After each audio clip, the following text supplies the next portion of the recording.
మార్కాపురం మండలం వేములకోట గ్రామంలో నిర్వహించిన రైతన్న మీకోస కార్యక్రమంలో మార్కాపురం శాసనసభ్యులు కందుల నారాయణరెడ్డి పాల్గొన్నారు. ముందుగా కొట్టాలపల్లి గ్రామంలో నూతనంగా నిర్మించనున్న మినీ గోకులాలకు శంకుస్థాపన చేశారు. ఈ సందర్భంగా ఆయన మాట్లాడుతూ వెలుగొండ ప్రాజెక్టును పూర్తి చేసి ఈ ప్రాంతాన్ని హార్టికల్చర్ హబ్ గా మార్చడం లక్ష్యమన్నారు. గత 5 ఏళ్ల వైసీపీ పాలనలో రాష్ట్రం అన్ని రంగాల్లో వెనుకబడిందని విమర్శించారు.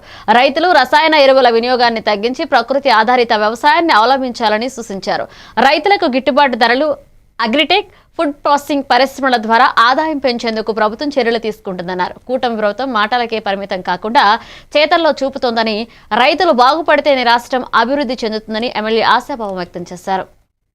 అవన్నీ కూడా రాసుకొని రాష్ట్రంలో ఉన్నటువంటి పై అధికారులకి మీ సమాచారాన్ని అంతా కూడా పంపించారు.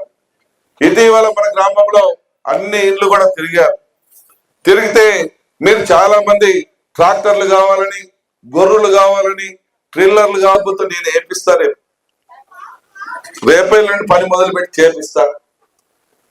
ఈయమ్మ చిన్న చిన్న పనులమ్మా, ఈ మన చేతిలో ఉన్నాయి చేసుకునేవి, కానీ ఏమి చేసేవాళ్ళు గతంలో ఏమైంది, ఎందుకు చేయలే? మీ ఊరికి రోడ్లు కూడా నేనే ఇచ్చిన, చాలా వరకు మీ ఊరికి నేనే ఇచ్చిన, ఏ పనైనా చేపిస్తా అని చెప్తున్నా. ఎందుకో తెలుసా? 2 సార్లు ఆశీర్వదించకపోయినా నిన్న నన్ను గట్టిగా ఆశీర్వదించను. నాకు నా విజయానికి